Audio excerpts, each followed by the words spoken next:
Hi, I'm Erik Voss, and Game of Thrones Season 8 Episode 4 showed that when it comes to the secret of Jon Snow's lineage, gossip in Westeros spreads faster than it does in an office break room. I get it, coffee gets me gossing too. This episode restored Game of Thrones to the backstabby political intrigue of the show's earlier seasons. I got a whole bunch of secret plan conspiracy theories brewing up here, and I'm gonna dig into them in another in-depth scene-by-scene analysis, breaking down the subtle details and hidden layers of meaning that you might have overlooked. Spoiler warning if you haven't seen the episode yet. The episode opens with the corpse of Ser Jorah Mormont laid on a funeral pyre. For Daenerys, this episode depicts loss after loss for her, as members of her family either die before her eyes or turn against her. The episode is titled The Last of the Starks, but it's actually about being the last of any family, whether it's Stark, Targaryen, or evidenced by the deaths of Jorah and Lyanna, House Mormont. This funeral pyre reminds us of the one for Dany's late husband, Aquaman. I could have just peed on it. The flames that gave her strength. This second pyre marks another shift in Daenerys' power, a descent into madness, as she realizes that any family members left to bury her and mourn her are disappearing. Dany whispers something in Jorah's ear. The closed captioning transcribes it as indistinct whispering, which is an odd couple of words for her to say to him. Seriously though, if you listen closely, you can make out the words miss you, I think. It seems like the show kept it a mystery to mirror the mystery of Jorah's final words to Daenerys in episode 3. And if you listen closely throughout this funeral sequence, the music might sound familiar.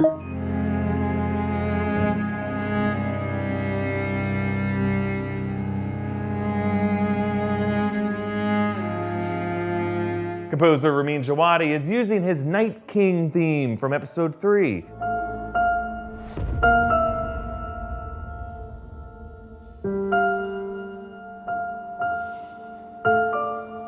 Except instead of piano, Djawadi returns to strings, because piano is an instrument he uses only in rare occasions, like the near victory of a supernatural ice demon. The strings cover connotes the Night King's lingering scar tissue, the human loss that these survivors must live with. On the corpse of Theon Greyjoy, Sansa tucks a Stark direwolf pin as a way of saluting Theon as a member of House Stark, recalling Jon for giving and renaming Theon as a Greyjoy and a Stark last season. You don't need to choose. You're a Greyjoy. And you're a Stark.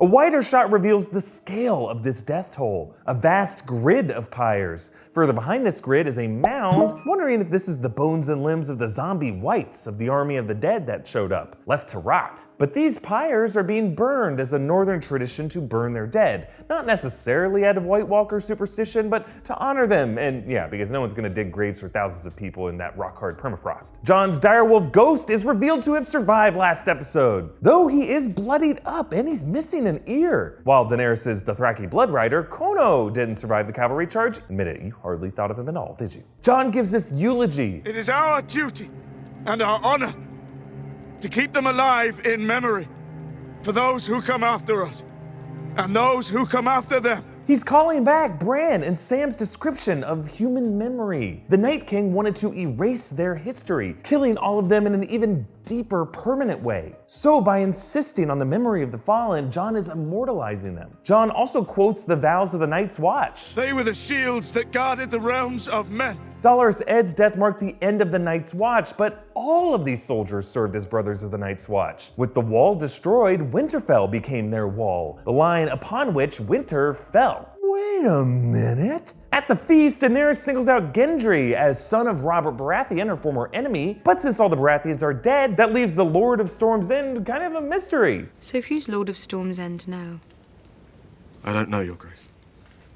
Does anyone? Yeah, it's funny how none of us even know much about Storm's End either. It's actually a fascinating place known for powerful defensive walls with magical spells woven in, rumored to have been aided in its construction by the boy who would later grow up to be Bran the Builder. And it's one of the few major locations never to be shown on the series. By legitimizing Gendry, not only has Daenerys created a loyal ally, she's also created a potential threat to her claim to the Iron Throne. See, her claim depends on the argument that Robert taking the throne was illegitimate. it, that it technically legally belongs to the Targaryens. But now, if for some reason Daenerys, Cersei, and Jon cancel each other out, Robert Baratheon now has a legitimized heir with Gendry, who now has a direct claim to the Iron Throne after them. The reactions here are just perfect. Jaime looks apprehensive to learn that Cersei, with whom he conceived 3 fake Baratheon descendants, missed a major root in her deadly de-weeding of Robert's bastards. Sir Davos, despite his heroics during the Siege of Storm's End, making him kind of a natural successor to the Lord of Storm's End, Davos is the first to toast Gendry, possibly to avoid any implication of feeling snubbed. Because Davos is a cool guy, he doesn't like drama. And during all this, the Hound doesn't care, just keeps chowing down on his chicken. Davos and Tyrion discuss Melisandre and the role the Red God played in their survival.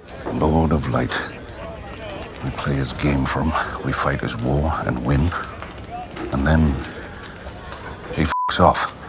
Who knows what he wants? Davos reflects our crisis of faith. Like, why was Jon Snow resurrected just to have the Red God work in other mysterious ways? There may be more mythological answers coming, but Davos' feeling of abandonment casts these remaining hours in a state of despair. In Christian theology, hell is the absence of God. The way that in physics, cold doesn't really exist as its own concept, it's really just the absence of heat. So the departure of the Lord of Light in these characters' lives implies that they have been left behind in a hell of their own making. They have defeated them, but we still have us to contend with. Tyrion compliments Bran's wheelchair, recalling the saddle that he designed for him in season 1. Bran responds that he's a tree and he's tired of birds nesting on him. Also that he got the design from an interesting historical figure.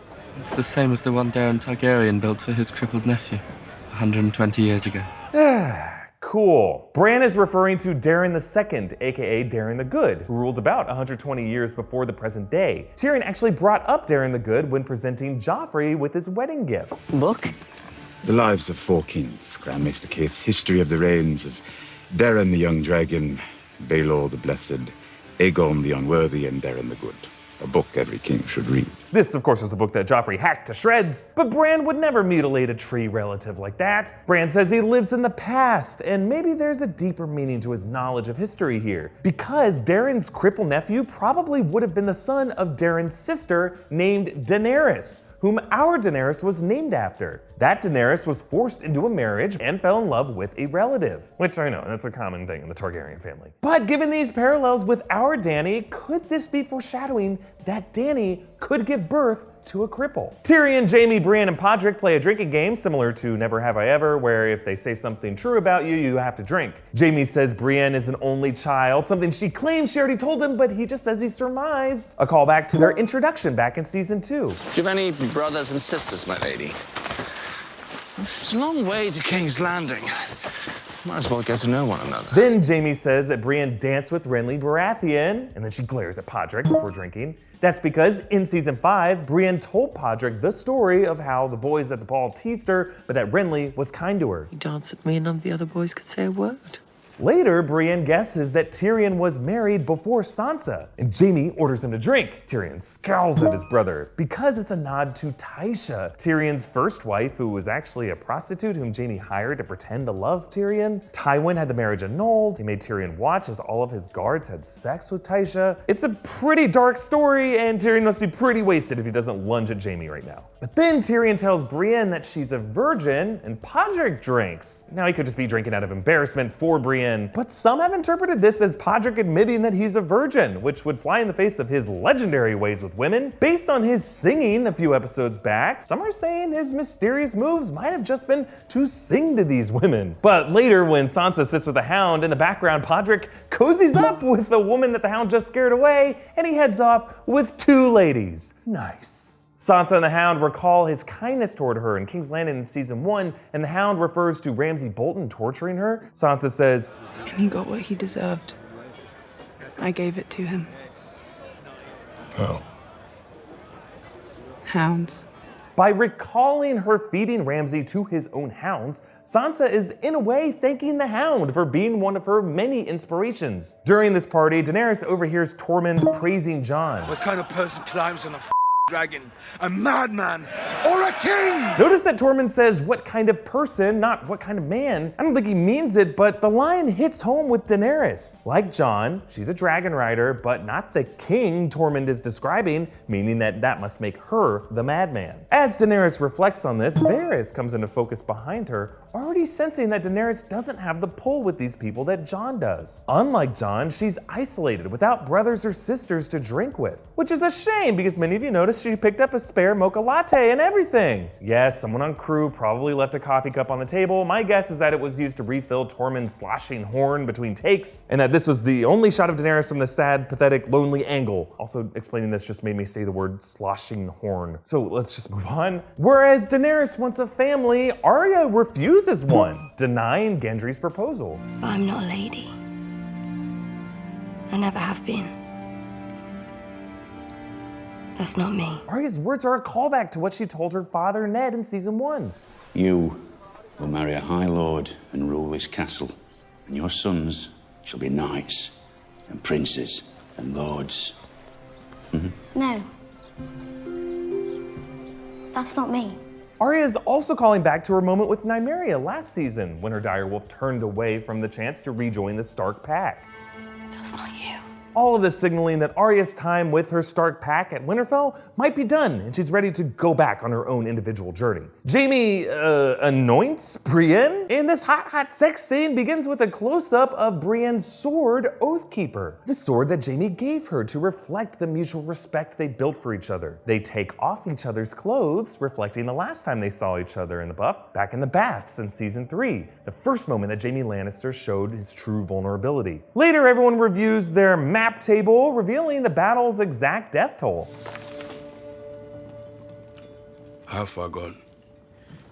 The Northmen as well. And looking closely, the Dothraki slides half of his pieces off the map as well, suggesting that despite what we saw on the horizon, not all the Dothraki died. Apparently thousands of Dothraki joined Jorah in that retreat from the dumbest Leroy Jenkins charge ever, which is surprising. Daenerys winces when Varys places the Iron Fleet and Golden Company pieces down at King's Landing. She's feeling the painful afterburn of her decision to help Jon up north. If only she just stayed south, she wouldn't be so outnumbered. But then Daenerys uses some real interesting words. But before I get to that, this video was sponsored by ExpressVPN. A VPN allows you to browse the internet with privacy without things like ad companies, hackers, spyware, any of those things tracking your data or secretly filtering your internet experience. ExpressVPN masks your IP address to make sure that you aren't being monitored, so that you can have that peace of mind. You can just live life knowing no one's peeping at you. Personally, I use ExpressVPN because when I'm researching for these breakdowns, I don't want people monitoring me when I Google, is it better to bury a body or to burn it? It's for work. Well, for my night job, but that's none of your business. ExpressVPN is the fastest VPN on the market and the #1 VPN service rated by TechRadar. And say if you're in a different country, you might not be able to access everything on Netflix or YouTube or other streaming services. Thanks to ExpressVPN, you can avoid those weird restrictions. You can just watch everything you want to watch normally, the way the internet should be wherever you are. ExpressVPN lets you securely stream or download content from anywhere, anytime. It's less than $7 a month with a 30-day money-back guarantee. Take back your internet privacy today and find out how you can get 3 months free by clicking on the link in the description box. ExpressVPN.com/newrockstars. That's EXPRESSVPN.com/newrockstars for 3 months free with a 1-year package. Visit ExpressVPN.com/newrockstars to learn more. Take back your internet privacy today. Okay, back to Daenerys. She says, "You'll rip her out, root and stem." Root and stem is an interesting recurring phrase throughout Game of Thrones. Arya spoke it as Walder Frey, taunting the Freys as she killed them all, that they shouldn't have left one wolf alive at the Red Wedding. You should have ripped them all out,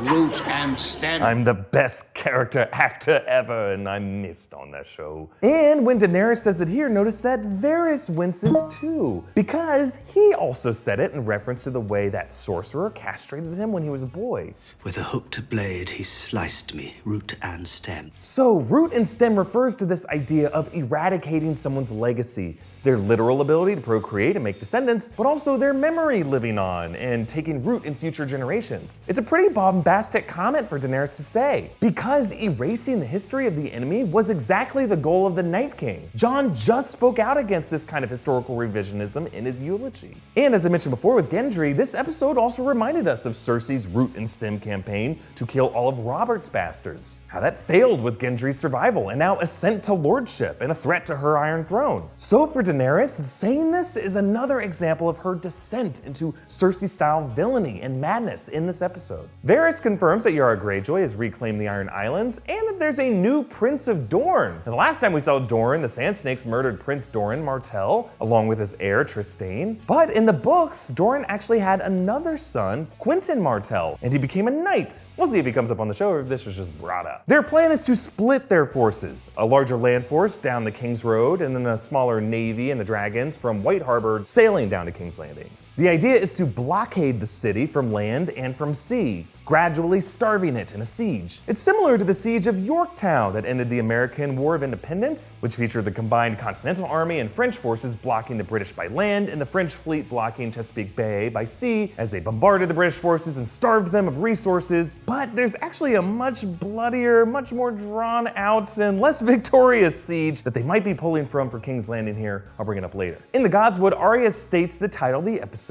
We're family, the four of us, the last of the Starks. These words put Jon on his heels because he's actually among the last of two houses, Stark and Targaryen. And he's probably thinking that Daenerys needs his kinship more than these Starks do. Earlier, Daenerys begged him not to tell his sisters that he's actually Aegon Targaryen, and now Bran tells him, "It's your choice." As in whether you want to tell them, Jon, or have them hear it from a wooden pole that was lucky not to be accidentally used for funeral pyre fodder. So by having Branch tell his sisters, Jon in a way stays true to Daenerys. I mean, no one can really control what this Branch says. Bronn surprises Jaime and Tyrion, showing up with the Lannister crossbow given to him by Qyburn with Cersei's orders to assassinate them, the crossbow that Tyrion used to kill Tywin. Tyrion tries to calm this sellsword. Power resides where men believe. Shut your mouth. Tyrion is calling back Varys' famous riddle in season 2 about the sellsword in the middle of a king, a priest, and a rich man, each trying to get the sellsword to kill the other two. The answer to the riddle is that power isn't based on anything real, it's just a projection. Power resides where men believe it resides.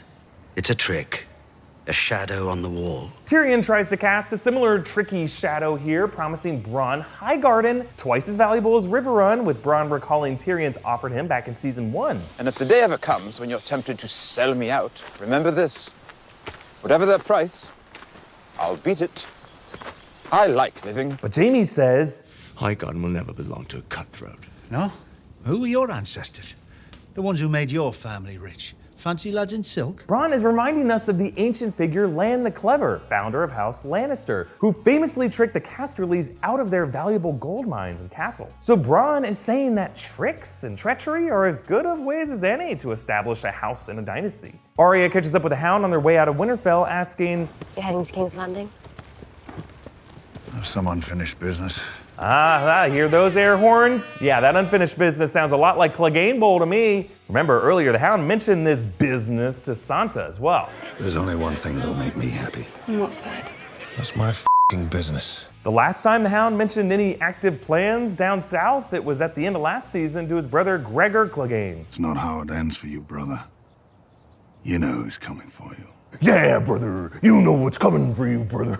There's a quick shot of Daenerys with Rhaegal, with the camera pointed through the holes of Rhaegal's wings, reminding us that Rhaegal was seriously wounded by undead Viserion in the Battle of Winterfell, and now he doesn't have the best mid-air control. Daenerys gets a glimpse of that as Rhaegal wobbles a bit upon takeoff, of course foreshadowing his later death, because he's probably not good at dodging anything in the air. Sansa gosses the truth about Jon to Tyrion, and this was no accident. She's a former student of Littlefinger, someone who taught her to fight every battle, everywhere in her mind. And she knows how this information is gonna cause tension within Daenerys' ranks. And Sansa hopes that that chaos will be a ladder for Jon. Jon bids farewell to Tormund and his direwolf Ghost. They'll both return north with the Free Folk. Tormund tells Jon that he belongs up north too, echoing Sansa's warning about Stark men going south to King's Landing. But by giving away Ghost, Jon is symbolically giving up his Stark identity so that he can better embrace his Targaryen identity. Jon leaves Sam and Gilly as well, learning Gilly is pregnant, Jon says that he hopes it's a girl. It could be a deeper nod to Gilly's history, keeping her baby, son young Sam, away from the White Walkers since Craster promised his male babies as tribute. Now, I don't expect the Night King or the White Walkers to return, but assuming we haven't seen the last of Tormund or Ghost, a lingering supernatural threat, like maybe the reincarnated Night King, could be a terrifying thing for them to face at Castle Black. Moving on to the Targaryen fleet returning to Dragonstone, but surprised by Euron Greyjoy and the Iron Fleet, each ship armed with one of Qyburn's Scorpion ballistas. Rhaegal is another devastating loss for the Mother of Dragons. It's a loss of Jon's dragon, named after Jon's father, Rhaegar, and the loss further distances Dany from Jon, with Jon being the more kingly of the Dragon Riders and Daenerys being the madman of the Dragon Riders. This episode uses the same crosshairs point of view framing that we saw from Bran during last season's battle, but now the Scorpion is far more accurate and mass-produced. You may also notice that Euron customized it to have this suction cup texture with its arms curled inward, invoking his sigil of the Kraken. These ballistas decimate Daenerys' fleet. The boat explodes around Tyrion. He gets knocked out by a falling mast, echoing Tyrion getting knocked out and missing the Battle of the Green Fork in Season 1. In King's Landing, Cersei prepares for Daenerys' siege by bringing the people of King's Landing into the walls of the Red Keep. Now, of course, Cersei isn't doing this to protect them. She's using them as human shields to prevent Dany and Drogon from torching the castle. Using defenseless civilians as human shields is a move real-world dictators have pulled when under siege. Like in Libya, Muammar Gaddafi's men were accused of doing this. This siege sounds like it's going to end very badly for the people of King's Landing since Cersei seems so willing to let them all die. I mentioned Yorktown before, but this siege might look a lot more like Leningrad in World War II, with Nazi Germany surrounding the Soviet city, Leningrad, modern-day St. Petersburg, starving its people for over 4 months. There are reports of cannibalism. It was one of the most drawn-out and deadliest sieges in human history. It was actually believed that Stalin allowed this destruction on his own people just because he hated the Leningrad city leaders. So he was happy to sacrifice his own people just to wear down the invaders. Cersei Lannister might end up being a similar Stalin figure, who could come out victorious, but at what cost? Because she's just sacrificing her own people over and over again. But Cersei, like Stalin, actually hates these people. All she wants is just to bitterly cling to power and prevent the other people from winning, a zero-sum game. Notice here that Cersei now wears Lannister red, making her a parallel figure to Daenerys, who's also wearing red this episode. Two mad queens who have had children ripped away from them. As the Reigns of Castamere music plays, Cersei passes her captive, Missandei, saying, "So much for the breaker of chains." It's tragic that Missandei dies in chains, just like she began the series as a slave of Astapor. But she does leave us with a powerful message of freedom that I'll get to in a bit. Back on Dragonstone, Daenerys plans to attack King's Landing. Varys looks her in the eye to warn her that this is a mistake, calling back his promise last season. You'll look me in the eye as you have done today, and you'll tell me how I'm failing them. I swear it, my queen. And remember, that scene ended with Daenerys promising Varys this. And I swear this, if you ever betray me, I'll burn you alive. So it's interesting that Varys recalls this exchange and then goes on to conspire behind Daenerys' back in an echoey throne room. But perhaps this is Varys' plan. He does tell Tyrion, I will act in their interest no matter the personal cost. Each of us has a choice to make. Remember last season, Melisandre told Varys that he would die in Westeros. And now he's cryptically talking about choices, repeating Bran's choice words to Jon earlier. When Varys was cut root and stem by that sorcerer, he heard a voice in the fire. Perhaps Varys sees himself on a spiritual quest, a vessel of the Lord of Light, willing to sacrifice himself by fire as a martyr to further underline Daenerys' descent into madness, turn her people against her, and then protect the realm from this madness. Varys might also be orchestrating another assassination plot, like the hit he put on Daenerys in the past, using his network of little birds, which still do exist in King's Landing. Qyburn is now operating that gang of newsies. But these kids might be willing to turn on Qyburn the way they turned on Pycelle. It's also possible that Varys could be coordinating with Sansa, who did, in this episode, describe herself as a little bird. I would have stayed a little bird all my life. Jaime Lannister appears hell-bent on a similar mission. He leaves Brienne, reminding her that he pushed Bran out the window, he strangled his cousin Alton Lannister, and he was prepared to kill the Tullys of Riverrun in Season 6. Notice how he is confessing his dark secrets, just like Brienne was forced to confess in the drinking game earlier. But it's all to paint himself as a villain, to make it easier for her to let him go to Cersei. She's hateful. And so am I. On one hand, part of Jaime is inextricably devoted to his hateful twin sister, forcing him to see himself as hateful. His words here actually call back that line in season 4. You're a hateful woman. Why have the gods made me love a hateful woman? But on the other stump, maybe the ultimate act of villainy he's hinting at is killing Cersei, since he just learned about Cersei's win over Dany, and he knows his hateful sister better than anyone, and he worries that these two mad queens will burn the realm to ashes. This could bring Jaime full circle as a Kingslayer, now the Queenslayer, and fulfill that Valonqar prophecy from the books about Cersei dying at the hands of her younger brother. We actually went more into this question in Westeros Weekly, go check out that episode. That brings us to the final sequence at the walls of King's Landing, which Qyburn has mounted with dozens of additional scorpions. The gate opens and Qyburn appears, evoking that scene from Lord of the Rings Return of the King, the extended footage with the mouth of Sauron at the Black Gate. My master, Sauron the Great, bids thee welcome. Just as the mouth of Sauron taunted those heroes with Frodo's Mithril, the mouth of Cersei taunts these heroes with their captive, Missandei. The two hands try to bargain. I don't want to hear the screams of children burning alive. No, it is not a pleasant sound. Qyburn is hinting that he has already heard the sound of children screaming as they burned alive, because he heard this when he helped Cersei blow up the Sept of Baelor with wildfire. Remember, Cersei smiled at the screams of burning people, which if you listen closely probably included a few children. Tyrion sidesteps Qyburn, breaking ankles, and addresses Cersei directly, bringing up her unborn child. Doesn't mean your baby has to die. Earlier, this episode made a big point of Cersei telling Euron that her baby was his. Now, Tyrion hasn't seen Cersei since before she and Euron slept together, which, if Euron is paying attention, should alert him that the baby couldn't be his. Perhaps this is a clever tactic by Tyrion to try to destabilize Mad Queen Cersei's authority with some gossip about royal lineages, the same way Sansa used royal lineage gossip to destabilize Mad Queen Daenerys' authority. But Cersei responds by having the Mountain behead Missandei. In doing so, she actually echoes the brash decision of her son, Joffrey, who cast aside good judgment in favor of a demonstration of power to execute Ned Stark. Cersei protested Joffrey's order, but now she embraces her late son's madness. Missandei's final word is Dracarys, the High Valyrian word for dragonfire. It's the word Daenerys uses to order Drogon to burn stuff, and the exact word that Dany used to set Missandei free in Astapor. Dracarys.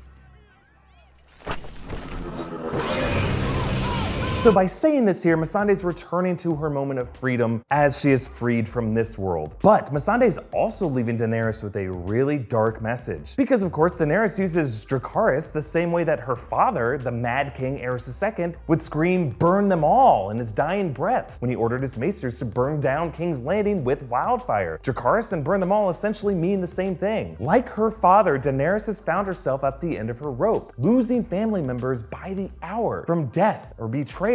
And the only thing that makes sense to her now is to burn it all. In season 2, Daenerys' vision showed her walking among the ruins of the Red Keep, but perhaps what we thought was snow was actually ash. And this charred heap of King's Landing might be all that this Mad Queen ever rules over. Comment down below with your thoughts, follow me on Instagram and Twitter at Erik Voss, and subscribe to New Rockstars on Twitter, and also follow our new podcast feed, Westeros Weekly, for early access to all of our Game of Thrones coverage. Thank you for joining me, and forget reading Dany's lips for whatever she told Jorah. I want to know what Podrick told those ladies to set up that menage a pod.